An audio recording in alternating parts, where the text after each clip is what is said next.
Furin's first-year students in Keel are in an all-out war, and someone breathes heavily and worriedly while his comrades fall. It's Nirai's point of view, who can't accept being unable to help. Finally, he runs to join the fight, only to be met with a rough beating. Meanwhile, Sakura powerlessly watches that happen, and the screen fades just as Nirai is about to take another hit.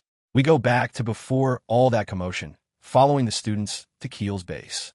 The only thing they know about this new team is that they're violent and don't hold back on using weapons, like bats, or having multiple people fight against a single person. As they arrive, Nirai's phone keeps ringing, which upsets Sakura. It's a cheerful moment before the savagery. Tsujishita opens the base gate, but their enemies don't even care. They just use the opportunity to laugh it out and mock Nagato, Anze's friend, who has been kidnapped. To make things worse, even more Keel thugs show up, putting Furin at a numeric disadvantage. This time, it's Sakura and the other top fighters who don't care and pretend it's all a game. The vibe shifts, with the protagonist's side becoming more confident, and the war starts. Everyone holds their own, allowing Sakura and Anze to get closer to Nagato. Unfortunately, Anze is no match for the other team's leader and gets his head kicked in. That's only the start of their despair, as Keel adds 5 more fighters to go up against Furin's strongest. With that, the confrontation becomes more manageable, but dire for Sakura and his friends. Kongo, who fights against him using a metal pipe, takes advantage of his confusion to rile him up, which only gets him angrier. But before he can do anything, another delinquent hits him from behind. Then we come full circle, with Nirai feeling ashamed of doing nothing and jumping in to save one of his classmates. Keel beats him up, but before something worse happens, the second-year students intervene in the fight. Kaji, Kusumi, and Inomoto arrive to back them up and prove themselves incredible allies. In just a few seconds, they reverse the situation, putting Furin at an advantage again and scaring the other gang. Kaji walks up to Keel's leader, but Sakura shouts at him, exclaiming he's the one who'll beat him up. That awakens something in the second year, and he goes right up to his junior to scold him. Kondo even tries to mock him, but the sight of Kaji's kick alone terrifies him. Then, Kaji punches Sakura to bring him back to reality. Sakura doesn't understand a thing, but Kaji yells at him, saying his priority isn't beating up someone he's angry at. He should be backing up his class if he's the grade rep. Still, he understands how he feels, so he'll crush Keel's leader for both of them. After that, Sakura punches himself and finally sees what he has done wrong. Keel's leader, Natori, tells Kaji they are alike, but one thing separates them: their devotion to Bofurin. He doesn't understand why someone, especially a guy who likes violence, would want to help people. But that doesn't bring them together. It only makes Kaji angrier and readier to defeat him. Unlike before, Sakura shows the other gang he's a monster. Knowing his real priorities, he instantly defeats Kondo and many more delinquents. Then, we skip to Tsujishita and Tsujura's fight. Each starts being overwhelmed by their opponents, but they quickly turn the tables. And after a few punches, they knock out their opponents. When they're focused, Keel has no way of beating Furin's top fighters. Next, we go to Kiryu's fight. His opponent tries to mock him for not being as manly as him, but it doesn't affect him one bit. Instead, he uses that to mess with the delinquent's insecurities and rile him. With the guy getting angry, Kiryu easily defeats him, too, taking 4 of Keel's best fighters out of the picture. Meanwhile, the second-year students help their juniors stay in the fight without getting hurt. Happily, Sakura also comes to their rescue and says he'll help them with everything he has from now on. However, there's one person who needs a different kind of help. Suu is trouncing his opponent, not even giving him a chance to fight. It's as if something possessed him. So, Sakura stops one of his punches, saying he doesn't need to beat up someone already down. Suu tries to argue, but Sakura shows how ashamed and pissed at himself he is for letting his anger get the best of him. That's the warning he needed to understand that he must control himself. While Kaji fights, Natori says he's only an animal, and Furin weakens him. Kaji admits he has a wild side, and that he'd constantly get into fights and open his eyes only when everyone else was down. But that's one thing he always hated about himself, and that Hiragi saved him from that. Unlike Keel, his school has true leaders. That makes Natori furious, and he starts beating Kaji up, looking down on him even more. He wants the second-year student to leave Furin and join his team, believing that'd make him stronger. As he sees Kaji lose control and viciously punch him, he feels like he has proven his point. However, it backfires, and the Furin student defeats him without giving in to his wild side, stopping before he could have regretted it. With that, he and his first-year classmates celebrate their victory. Anze finally regains consciousness and sees that his friends have won the fight. But there's one last thing he has to do before celebrating with them. Nagato apologizes and asks him why he did all that if he didn't ask for help. Instead of Anze, Sakura answers saying he needs to look his friend in the eye and truly talk with him. That mirrors how Sakura was at the start of his year, unable to depend on anyone but himself. Nagato discloses how he ended up joining Keel as everyone patiently listens. Right after graduation, he was walking home when he saw a kid being bullied. Remembering how Anze stood up to him, he couldn't ignore it. So, he tried to help the child, only to take a beating as well. Suddenly, Notori arrived and knocked out all the guys tormenting them. It made Nagato's eyes shine, finally seeing another person as cool as Anze. Notori pretended to be impressed by Nagato's courage and kindness, inviting him to join his group. But the illusion didn't last long. Once Nagato arrived at the gang's base, he couldn't quit anymore, and he was chosen only because it'd be easy to trick him. He was terrorized every day there, and his debts to them only grew. It came to the point that he saw no alternative but to steal from other people. He says it's his fault for being so weak and uncool, but Anze disagrees. They hug, and his friend tells him he is strong and the coolest in a sweet moment. Nairai wakes up to Tsujura carrying him out of the base. He apologizes for being rash and calls Sakura to say the same to him. However, Sakura thinks he's at fault. He attracts everyone's attention, saying he couldn't do anything and that the whole class knows it's his fault. Even so, no one agrees with him. They thank him again and tell him they should have been stronger too. Besides, Suu and Nairai bear the responsibility with him, as they are vice reps. The second-year students laugh at the endearing scene, but Kaji worries about one thing. He doesn't believe Notori alone would get so many guys to join the gang, so something shadier might be happening. Later, they go to a restaurant to find Yumimiya. Even though the students expect they'll get in trouble, the school's leader is happy they are safe. After Nagato apologizes one more time, he gives food to the boy, which makes him cry. Sakura tries to say he's at fault once again, but Yumimiya also talks some sense into him. He explains to Sakura that what made him lose control of his body is that he cares about his friends. After seeing them beaten up, he obviously would be affected. When they leave the restaurant, Yumimiya and Hiragi agree that Sakura is only going to get stronger. One Keel thug gets up again in their base, but something feels strange. He doesn't seem hurt and complains about how Furin is weak now.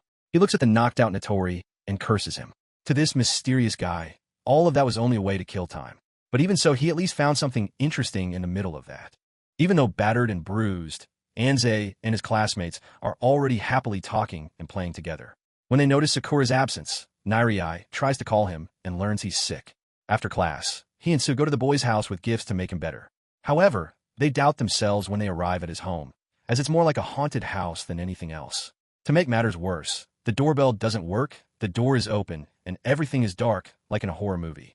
When Nairai screams, Sakura shows up and yells at him. The boy is clearly sick, having to lean on the wall to stand and walking around with a runny nose. Yet, he refuses any help.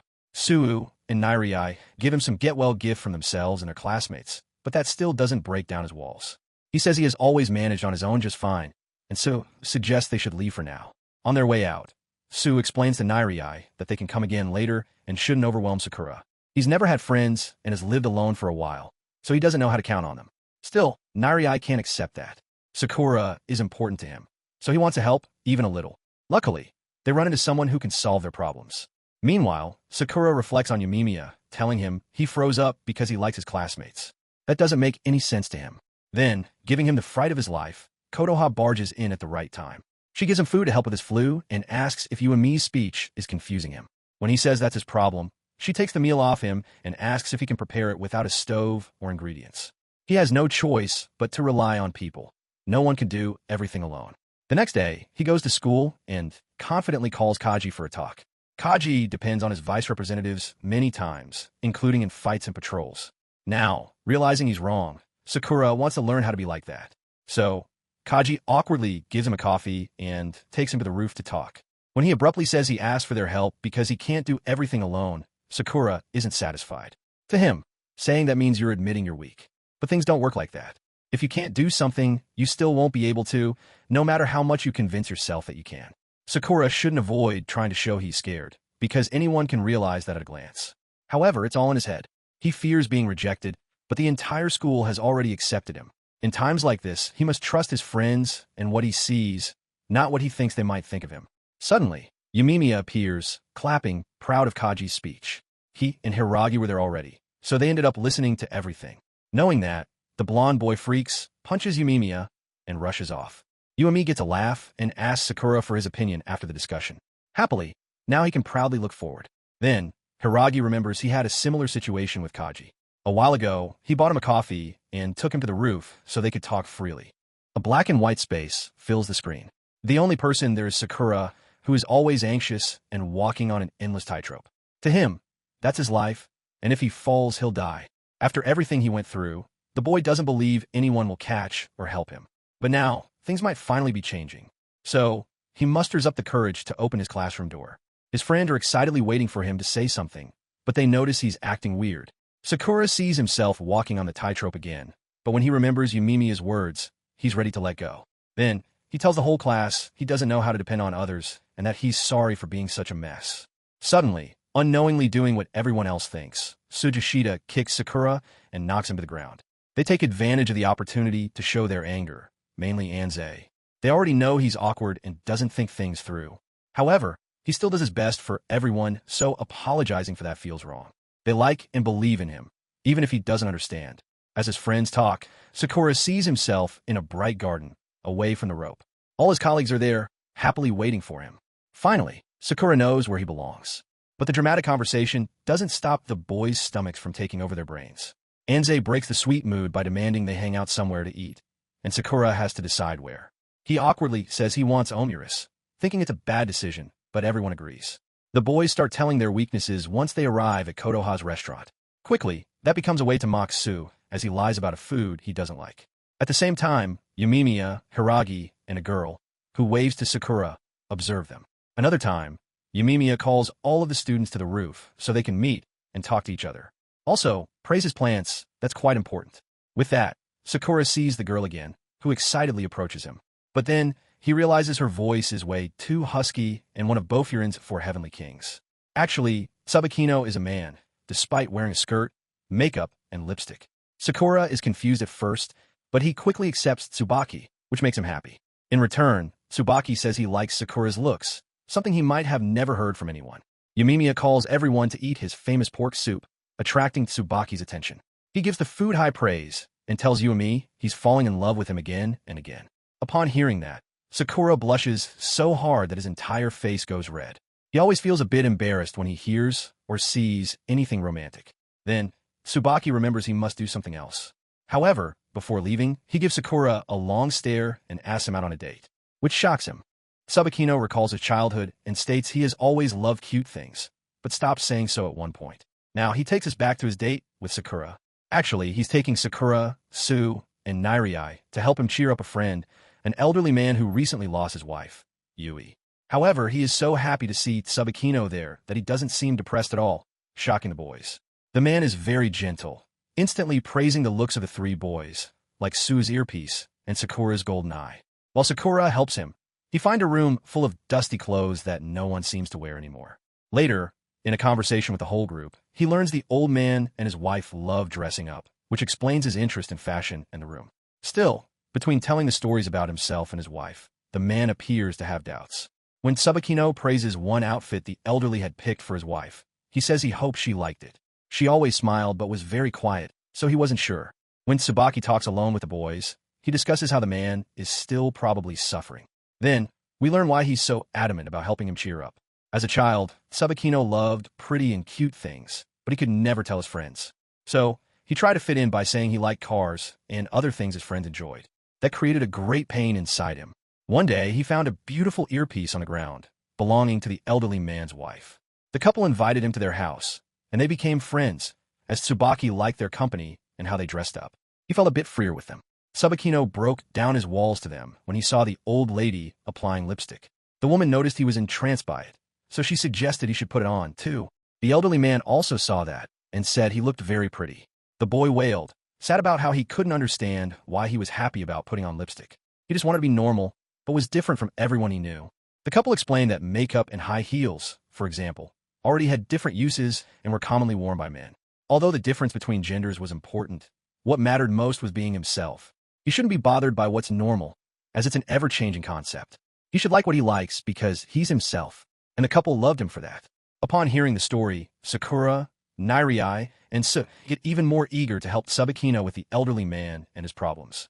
The next day, they return to his home and talk while eating sweets. Everything seems normal, but Sakura gets beet red when he sees a photo of the couple smiling.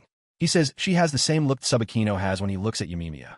That makes the elderly man cry with happiness and relief. Their marriage was arranged, so he feared Yui wasn't happy with him. Once she left, his worries grew, and he couldn't stop thinking about it. But knowing that helps to ease his anxieties. Su also chimes in, asking about the tree in their picture. The boy says it's a flowering dogwood, symbolizing persistence and vibrant romance. It asks, "Do you think I don't love you?" to the other person. It was Yui's message to him, as she planted it right after he complained she didn't look at him the way she looked when absorbed by fashion. With all the kids supporting the old man, he finally lets go of his anxieties and smiles. A girl with beat-up clothes runs away from someone through alleys, desperate and worried. Meanwhile, Su, Nairai, and Sakura take a carefree stroll in the city. After helping Tsubakino, he invited them to go out as a thank-you gift. While chatting, Sakura realizes Nairai has a few bruises and questions him about them, but the boy only tells him excuses and changes the subject. Their walk hits the brakes when they notice they are in front of the red light district, known for its adult-related businesses. While Sakura is deeply embarrassed and Nairai cowers in fear, Su is the only one calmly moving ahead. When they stop for a breather, the girl from before jumps and falls onto Sakura. They don't even get time to understand why she's running as her persecutors arrive at the same time. Thankfully, the boys comprehend what's happening and step forward to protect her. Then, obviously, the fight starts. Nairai stays behind to protect the girl, which worries Sakura. However, he remembers what Kaji and Kotoha have told him and decides to trust his friend. A few days ago, Su noticed Nairai was acting weird and called him to talk for a bit. Nairai, who couldn't help anyone fight against Keel, felt he would lose his place in the classroom and with his friends. So, after seeing Sora change, he got the courage to ask Su to train him. Initially, Su was surprised but happy about the request. The first part of their training had to be self-defense, but it'd already be something Nairai could use to attack enemies, the pillbug strategy. When Nairai sees someone coming to hit him, he should prepare himself and wait until the last second to crouch. As the person would be looking up, they would trip over him and fall, giving him more chances to defend himself. So, when a man rushes to get the girl behind him, the boy does exactly that and succeeds. Unfortunately, another thug, already seeing him down, moves forward to kick him, and Su comes to his rescue. Both Su and Sakura are happy about him being able to hold his own. With one less thing worrying him, Sakura crushes the three last guys almost instantly and guarantees them a win. When they're about to ask the girl why she is running, a well-dressed man charges them and positions himself in front of Shizuka, the woman, apparently protecting her. Shizuka tries to explain something to him, but he won't listen to anything. So, she slaps him to get his attention. Finally, he tells them his name, Kanji, and apologizes for jumping to conclusions. Sometimes his body moves way faster than his brain. Suddenly, one of the thugs gets up. Sakura pulls Kanji and Shizuka and gets in front of them to take the beating. But before he can punch the guy, another man kicks the thug. Then, several other suited-up people arrive. Kanji reveals that he's the chairman of their group, the Rapo Akisa. Even though the group has clashed with Furin a few times, they're happy to hear the boys are going to the school. More than that, Kanji says he likes Sakura and praises his kindness. But there's another big surprise for the boys. Tsubaki actually is a dancer at the same club where Kanji and Shizuka work, so they meet him there while he's performing. Tsubaki orders the boys plenty of food from the club to thank them for helping him before. Now, Ito-san has been dressing up and going out almost daily, as he wants to have new stories to tell when he meets Yui again. In all his happiness, Tsubaki orders dessert for them, but he doesn't realize his vice-captains, Sorayu and Yuryu, are also taking the food for themselves. Realizing his mistake, he puts a stop to the orders. He also explains how he ended up dancing in the club. He fell in love with pole dancing when he learned about it, so he instantly searched for places to dance. Unfortunately, there were none close to Furin. His only option was to try joining this club, which accepted him. That's when Kanji arrives and teases him for crying when he asked to join them. He also thanks the boys for helping them and talks more about Rapo Akisa. He's the group's watchman, and their mission is to stop any conflict around the area. They're much like Furin, although Yamimiya has done far greater and more complex work to change the school and its surroundings. As the lights go out, everyone turns their attention to the stage and Shizuka.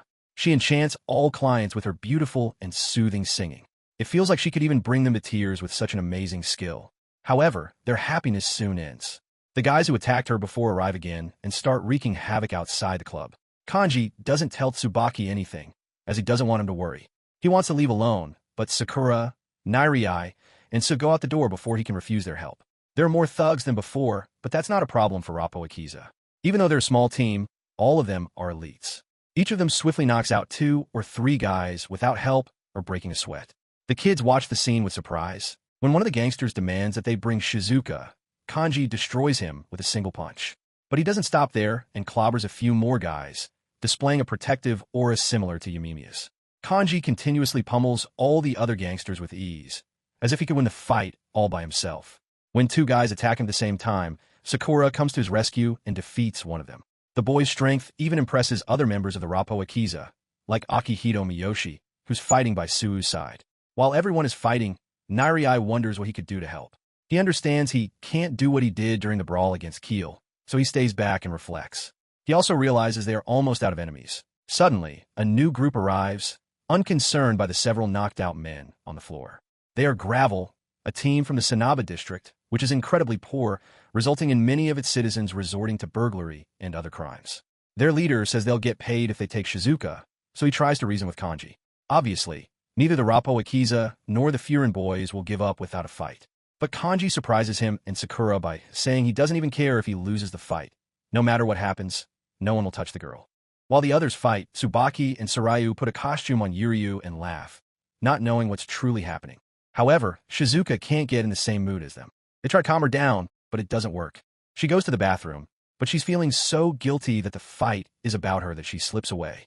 And it's already too late when Tsubaki and the others realize something strange is happening.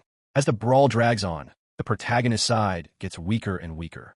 On the other hand, Gravel has so many members that a few of them have the chance to stand by idly and talk. Sakura thought Kanji's speech was awesome, but it wasn't until now that he realized what it meant. Winning even if they lose means he'll see everyone in front of him getting knocked out. He's almost the next one to fall, but Kanji beats the guy trying to sneak up on him. Except, now it's Kanji who attempts to attack Sakura, so furious he doesn't see anything. Thanks to the screams of his comrades, he stops before doing anything he'll regret. However, the situation serves as a wake-up call for him. Then, he tells Sakura, Sue, and Nairi to get out of there and find a new safe hideout for Shizuka. If they remain there, their efforts will be in vain. Not to mention, he promised to deliver the boys back safely. Even though Sakura wants to stay, Sue takes him out of there. Still, they don't go very far. As the boys are running away, Shizuka appears, offering herself as a sacrifice to stop the fight. Nairi tries to block her way and says he knows what it's like to feel unable to do anything for his friends. Although she understands him, she feels too much in debt not to want to trade her freedom for their safety. When she arrived at the red light district, desperate and alone, Kanji found her and gave her a place and a job. It felt like she could realize all her dreams. That's when Gravel's leader, Shuhei Suzuri, reveals she's from the Sanaba district as well. So, there's no way she could have luxuries and dreams. It's simply not their reality. She had no relatives and had to rely on cleaning jobs, and suddenly, a rich man offered to buy her. So, seeing no alternative, she ran away, which started all this confusion. He orders his men to hold Kanji, so he can't protect the girl. When Shizuka starts running towards him, giving up on her entire life now, Tsubaki and the twins arrive to convince her to do what she wants and stay. The girl cries and confesses her wish to do that, and Tsubaki joins the fight.